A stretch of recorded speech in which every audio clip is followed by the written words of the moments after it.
Le 7-9 de France Inter, première matinale de France, à suivre aussi en vidéo sur franceinter.fr. Bonjour François Fillon. Bonjour. Ancien Premier ministre, candidat à la primaire de la droite, primaire dont l'organisation est à nouveau contestée avec Nicolas Sarkozy seul contre tous ses rivaux. On va en reparler. Un mot d'abord de votre campagne. Il y a 5 mois, vous vouliez renverser la table. En avril, vous promettez de casser la baraque. On ose imaginer la prochaine étape. Mais ça marche, ce ton plus offensif. Les électeurs de droite ont envie de voir les muscles de leur champion. J'ai écouté hier Jean Tirole, qui était sur une radio concurrente, et il disait exactement la même chose que moi. C'est-à-dire qu'il disait il faut arrêter les rustines, il faut arrêter de croire qu'on va pouvoir régler le chômage avec la réduction du temps de travail ou je ne sais quel remède utilisé depuis 20 ans. Il faut reconstruire un nouveau modèle économique et social.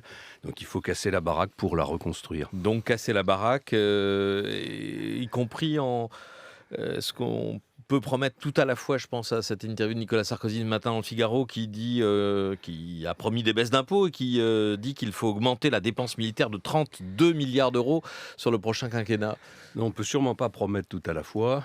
Et en particulier, il faut concentrer, si on veut redresser la situation économique du pays et redonner du travail aux Français, ce qui doit être le seul objectif, en tout cas le principal.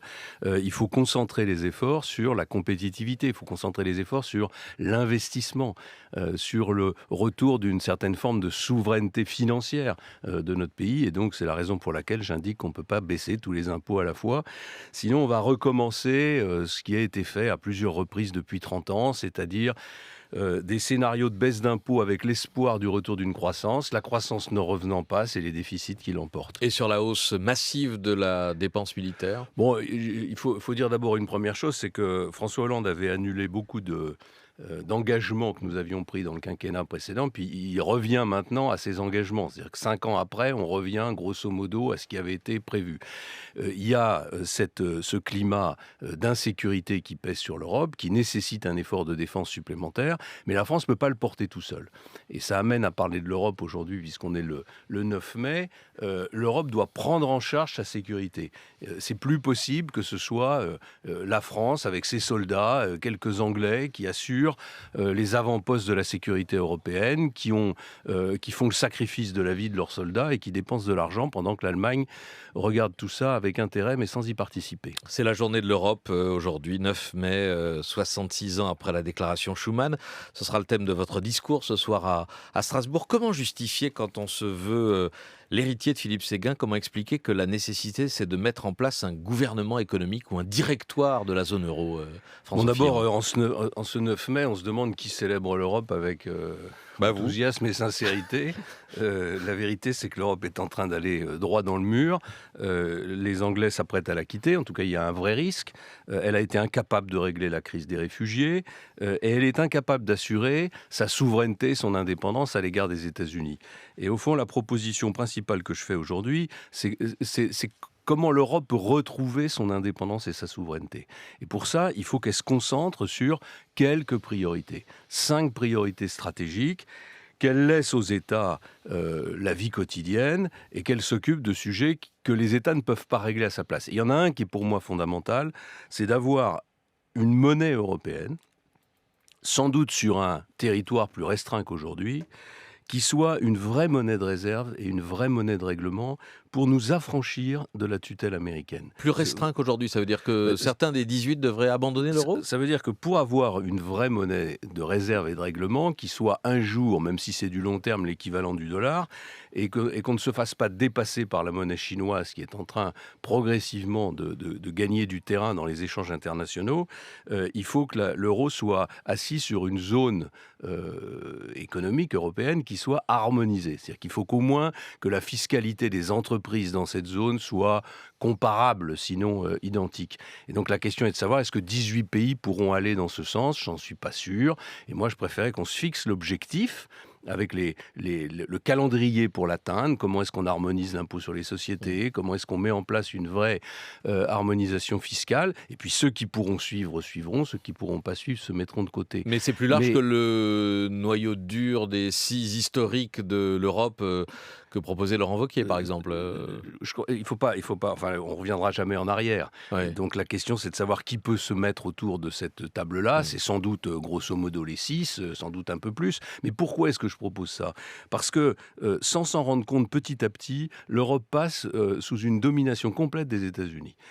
Complète en matière de politique étrangère. Les États-Unis imposent leur politique étrangère à l'Europe. Par exemple c'est-à-dire que ça soit sur les affaires de la Russie ou que ce soit sur les affaires du Moyen-Orient, les États-Unis mettent en œuvre une politique étrangère, c'est leur droit le plus strict, mais ils imposent ensuite aux entreprises européennes, à travers la justice américaine, de respecter des décisions qui sont prises par les Américains.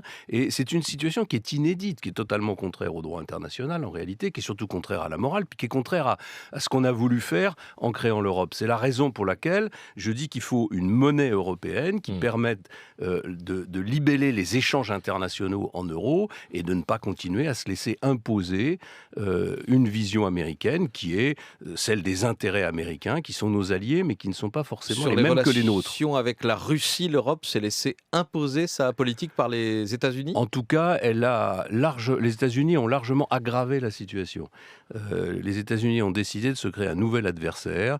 Il y a eu, il y a quelques semaines, une interview, quelques mois, du chef d'état-major de l'armée américaine qui a dit que l'ennemi principal des États-Unis, c'était la Russie. L'ennemi ou la menace ? Oui, enfin, peut-être la menace. Vous avez raison. C'est pas pareil. Vous avez raison. C'est pas exactement la même chose. Vous avez raison. Mais enfin, même ce mot de menace est beaucoup trop fort. Je veux dire, aujourd'hui, il y a des sujets de préoccupation en termes d'instabilité, en termes d'insécurité dans le monde, qui sont bien plus graves que celui posé par la Russie. L'Europe devrait mettre fin, par exemple, aux sanctions commerciales en vigueur contre la Russie. Je le réclame depuis des mois et des mois. D'ailleurs, ça va se produire cet été. On aura juste perdu des mois et surtout, on n'aura aucun résultat. Mais je sais que vous voulez m'emmener sur la Russie. Vous êtes sûr de ça ? Vous êtes sûr que Vladimir Poutine n'est pas sensible au rapport de force ? Si, je connais le résultat. C'est que ça a juste durci la situation et que ça l'a rendu encore un peu plus autoritaire et ça a contribué à crisper encore un peu plus le régime russe. Mais c'est pas le sujet. La question, c'est comment on fait rebondir une Union européenne qui, si elle se désintègre, va se traduire par un affaiblissement du continent européen, parce que ce sera historiquement un recul. Donc il y a la question anglaise, il y a la question de la Turquie, il y a la question des réfugiés, il y a la question de la stratégie en matière d'énergie ou d'innovation de l'Europe. Il faut donc une nouvelle Europe concentrée autour de quelques priorités stratégiques. Et ça demande, évidemment, là encore, pardon d'utiliser toujours la même formule, mais ça demande un peu de casser la baraque. C'est-à-dire, ça demande que le président de la République française tape du poing sur la table, peut-être à l'occasion du Brexit, et engage au moins une réflexion sur une nouvelle architecture européenne. On va reparler de politique étrangère à coup sûr dans la deuxième partie de cet entretien avec les auditeurs d'Inter. Un mot quand même sur la nécessité ou pas de casser la baraque dans votre parti, les Républicains, puisqu'on parlait d'autorité tout à l'heure en début d'entretien. L'autorité, c'est celle de Nicolas Sarkozy, président des Républicains, qui dit ce matin dans le Figaro: le vote des Français de l'étranger, ce sera comme j'ai décidé, et pas autrement. Est-ce que c'est grave ? Est-ce que c'est inquiétant pour la sincérité du scrutin, ou c'est une anecdote selon vous ? Non, c'est pas une anecdote, c'est un problème qui est loin d'être négligeable, puisque c'est 1,5 million ou 2 millions de personnes qui pourraient voter, potentiellement. Ce sont des personnes auxquelles Nicolas Sarkozy a toujours accordé beaucoup d'importance et d'attention, puisqu'il a créé des députés des Français de l'étranger, ce qui est paradoxal par rapport à la décision qu'il vient de prendre, puisque en l'absence de vote électronique, en réalité, les Français de l'étranger ne voteront pas. Une grande partie d'entre eux ne voteront pas parce qu'ils n'auront pas le droit de voter. Parce qu'il y a beaucoup de pays où c'est interdit d'avoir des activités politiques pour des étrangers. Donc il ne peut pas y avoir de bureau de vote dans ces pays-là. Vous vous souvenez qu'il y avait eu une polémique même à propos de l'élection des députés français des Français de l'étranger au Canada, qui voulaient interdire cette élection.